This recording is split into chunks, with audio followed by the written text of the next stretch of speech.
বিএনপির ভাষায় দ্রুত নির্বাচন দেওয়াটাই বরং আপদ থেকে বাঁচার মতো একটি অবস্থা দাঁড়াবে। কারণ প্রতি বিপ্লবী নানা রকম কর্মকাণ্ড আমরা দেখছি।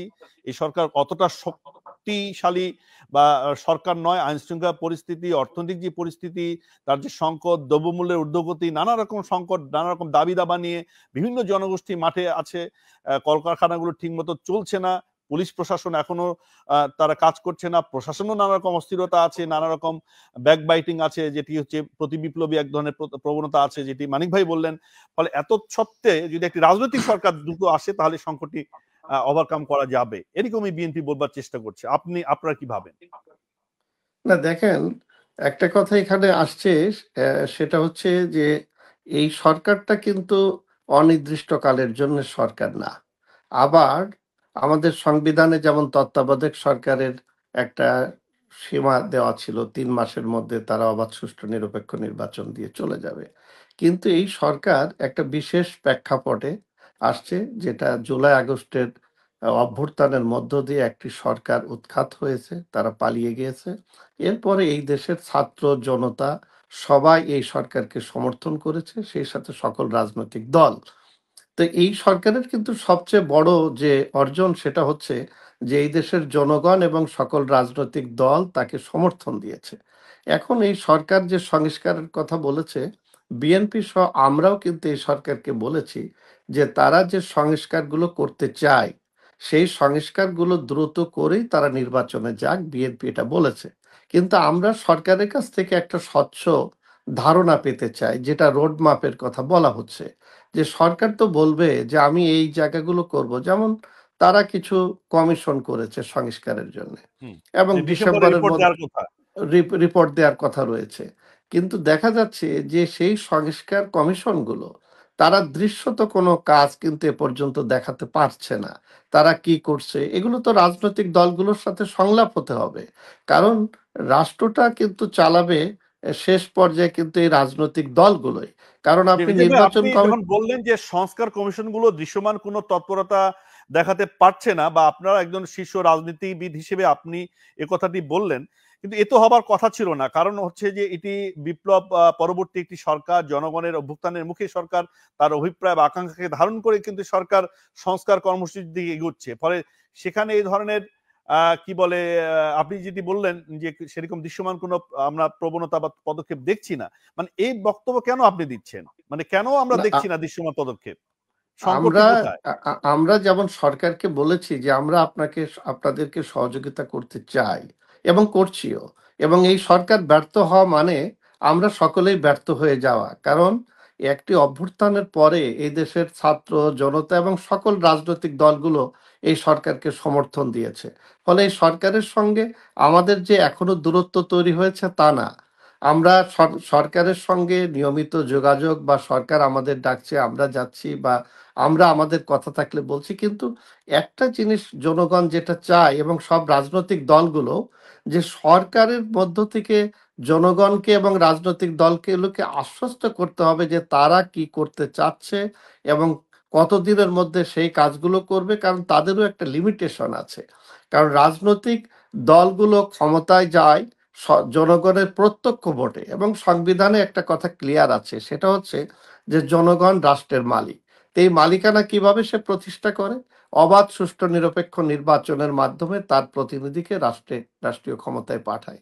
তারা জনগণের জন্য আইন প্রণয়ন করবে এবং সুশাসন এবং ন্যায় বিচার নিশ্চিত করবে। তো সেটা হচ্ছে জনগণের প্রত্যাশা, যেটা আমাদের কিন্তু ছিল না স্বাধীনতার পরে এ পর্যন্ত। আপনি খেয়াল করবেন যে আমরা এই নির্বাচনের জন্যে এবং অবাধ সুষ্ঠু নিরপেক্ষ নির্বাচন সুশাসনের জন্যই কিন্তু বারবার আমরা আন্দোলন করেছি।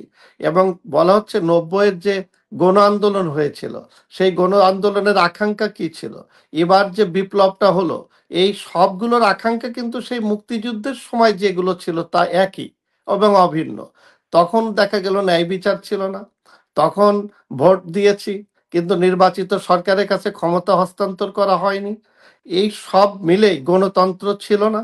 সেই জন্য কিন্তু 90-এর আন্দোলনের পরে জীবন দিয়ে সেখানে একটি তত্ত্বাবধায়ক সরকারের অধীনে নির্বাচন আসলো এবং 3 জোটের রূপরেখা প্রণয়ন করা হলো। আপনি লক্ষ্য করবেন যে এরপরে যারাই ক্ষমতায় আসছে ৩ জোটের রূপরেখা বাস্তবায়ন করে নাই। তার কারণেই কিন্তু আমাদের একে এই গত ১৬ বছর জীবন দিতে হয়েছে। এবং সকল রাজনৈতিক দল যারা এই গত সরকারের বিরুদ্ধে ন্যায্য কথা বলেছে, আইনের শাসনের কথা বলেছে, তারা প্রত্যেকেই ক্ষতিগ্রস্ত হয়েছে এবং জেল, জুলুম, অত্যাচার, যেটা বাংলাদেশের ইতিহাসে সবচেয়ে ঘৃণ্যতম একটা অবস্থায় আমরা পড়েছিলাম। এই জায়গার থেকে উত্তরণ করে এখন যে সফল একটা জায়গায় আমরা যাওয়ার জন্য প্রস্তুত হয়েছি, সেই জায়গায় যদি আমরা ব্যর্থ হই, তাহলে আমাদের দেশের স্বাধীনতা বলেন, সার্বভৌমত্ব বলেন, আমাদের দেশের মুক্তিযুদ্ধের চেতনা বলেন, সবগুলোই কিন্তু ক্ষতিগ্রস্ত হবে। এই জন্য রাজনৈতিক দলগুলো আমি মনে করি যে তারা অনেক ধৈর্যের পরিচয় দিচ্ছে।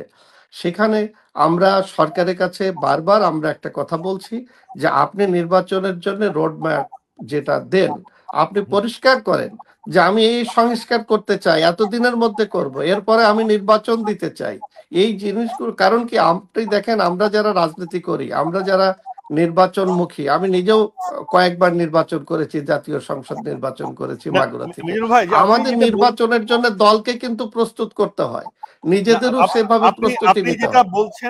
বলছেন, ঠিক আছে যে আপনার নির্বাচনের রোড ম্যাপ চাচ্ছেন, কিন্তু সরকার কি এখনো সে পর্যন্ত আসলে বুঝতে পারছে কিনা যে আসলে কতদিনের মধ্যে নির্বাচন দেওয়া তার পক্ষে সম্ভব হবে? আমিরুল মোমিনিন মানিক ভাই যেটি বললেন যে 15 বা 16 বছরের যে একটা লেগাসি বহন করতে হচ্ছে, তার যে ভিতরে যে প্রশাসন, সবকিছু যদি সাজানো না যায় বা সবকিছু ঠিকঠাক না করে নির্বাচন দিলে আসলে নির্বাচনটা ভালো হবে কিনা সেটি একটি বড় কথা। সেই জায়গা থেকে হয়তো সময় নিচ্ছে তারা, সেটি কিনা। না, আমরা আমরা সেটাও চাই যে সরকারের সাথে আমাদের যে সেতু বন্ধন, সেখানে আমরা সবকিছু স্বচ্ছতার মানে মধ্যে আমরা থাকতে চাই, সেটা আমরা পাচ্ছি না। এই কথাটা কোনো অভিযোগ না। যেমন ধরুন, এখন যদি নির্বাচন দেয় এই সরকার, সেই নির্বাচন যথাযথ হবে না। কারণ নির্বাচনের জন্য একটা আইন শৃঙ্খলা বাহিনীর প্রয়োজন, নির্বাচনের জন্য আপনার প্রশাসন প্রয়োজন। কিন্তু আপনি জানেন যে অভ্যর্থনের পরে, 5ই আগস্টের পরে এখন পর্যন্ত আইন শৃঙ্খলা খুবই মানে খারাপ একটা নাজুক অবস্থায় আছে। এটা আপনাকে মাথায় দিতে হবে। বাংলাদেশের কোন জেলা প্রশাসন, ইউনো, তারা সকলেই আপনি যদি খেয়াল করেন যে তারাও কিন্তু জনগণের সাথে তাদের যে প্রশাসনিক দায়িত্ব আছে তারা যথাযথভাবে পালন করতে পারছে না। এবং তারা যদি বিশেষ ক্ষেত্রে কোনো কথা না শুনে, তাহলে তাদেরকে আওয়ামী লীগের ট্যাগ লাগিয়ে দেওয়া হচ্ছে। পুলিশ প্রশাসন বলেন, সিভিল প্রশাসন বলেন, সব জায়গায় একটা ভীতিকর অবস্থা বিরাজ করছে। এই জায়গার থেকে বেরিয়ে আসতে হবে। কারণ অবাধ, সুষ্ঠু, নিরপেক্ষ নির্বাচন করতে হলে প্রথম আপনার আইন শৃঙ্খলার পুনরুদ্ধার করতে হবে এবং ধন্যবাদ সকল মিজান ভাই, আপনাকে প্রশাসনকে ধন্যবাদ। নিরপেক্ষ আপনি করতে হবে। গুরুত্বপূর্ণ সরকার একটি এই জায়গাটা প্রসঙ্গের এখনো পারে নাই।